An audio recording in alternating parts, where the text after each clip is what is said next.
And welcome back to Abuja. With me again, Dr. Nazifi Darma. You've heard the most recent submissions of Governor Obi. What is your response? Well, I'm absolutely disappointed with His Excellency Governor Peter Obi about his statistical analysis of what has happened. You cannot build a nation out of nothing. Building a nation is a continuous process. Indians, Malaysians, and the Singaporeans that we usually make reference to, they are disciplined, they have macroeconomic stability, and they have consistency in national development planning culture, some over 30 years. I am a living witness to the fact that between 2011 to 2015, I was at National Planning Commission. We developed the Vision 2020 economic blueprint. The country witnessed unprecedented income earning amounting to over 250 billion US dollars when oil was selling at over 140. Where is the money? Who took the money? What was done with the money? Couldn't have that resource injection provide a basis for sustainable infrastructural development and prosperity for Nigeria? Are we not supposed to call all those who are responsible for pillaging our resources to account for it? Governance does not happen overnight. You can't build a house overnight.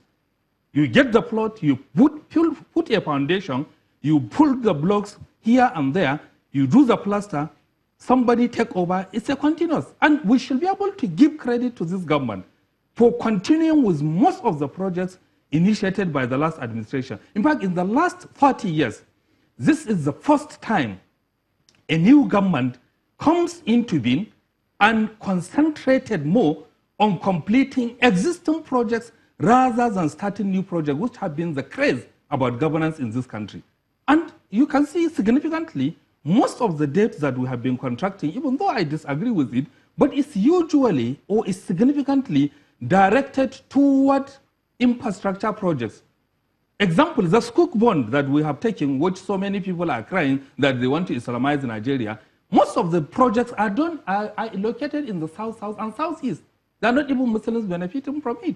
So I think we need to have conversation devoid of primordial loyalties, devoid of politics. We are leaders and people are listening to us. Millions of people are listening to us. I think we should be able to speak with national interest. We don't have any other country than Nigeria. If the government is wrong, we should say it. But where the government does something that is good, we should also be able to give it credit. I'm not a member of APC. I'm not a member of PDP. I am an intellectual, and therefore I can be able to say my mind. But the reality is that this country is a miracle that this country is existing as a united country, looking at what has been done to destroy the foundation of this country. Dr. Darma, obviously the issues are many. When we look at if you listen to Vice President Oshibajo, for example, he'll say that, you know, out of the 2016 budget, they recorded 1.2 trillion naira cash released on infrastructure projects, capital expenditure. He says in 2017, 1.5 trillion naira on infrastructure and capital spending cash released. That's 2.7 trillion naira over the last 2.5 years. Now, others will say, look, the state of the economy is such that the truth is we do now have the highest number of poor people in a country in the world.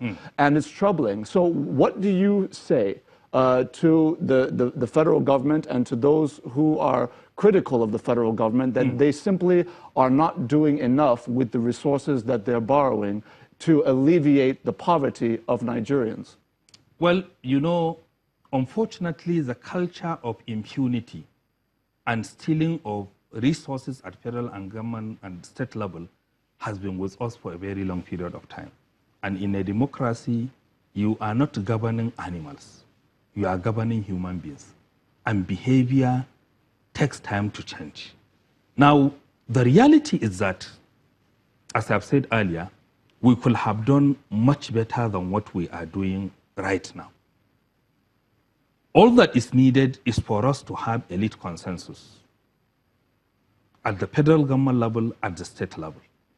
There is no way you can achieve sustainable development in an economy like ours with ad hoc budgeting and planning. We need to go back to the culture of national development planning by both the federal government and the state so that we identify, first of all, What and what do we need? How much quantum of resources we require per every sector of the economy? What is our capacity to generate so much? How much can we borrow? How much can we attract through public-private partnership? What are the leading sectors of the economy?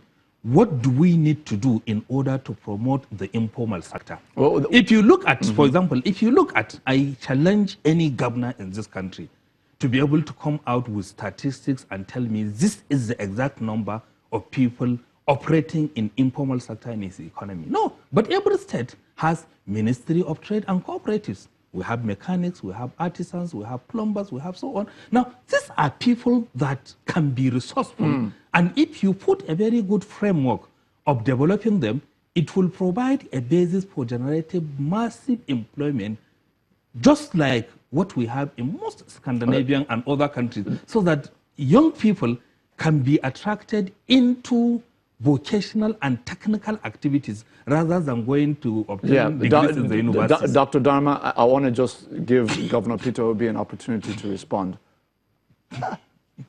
Well, let me say that Prof, I have to thank Prof actually, because though he's disappointed with me, he's actually agreeing with me.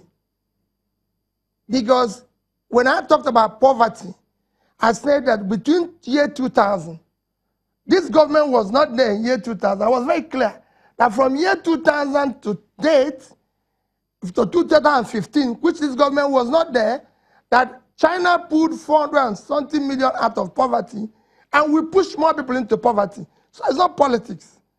I said that leadership has failed us over several years. So I'm not talking politics. And when he talked about us earning about $200 and something billion, where is the money?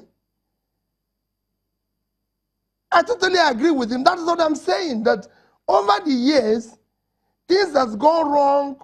Not just, that's why I gave my analysis from 1980, where we are in 1980. And we need to always compare ourselves with other countries.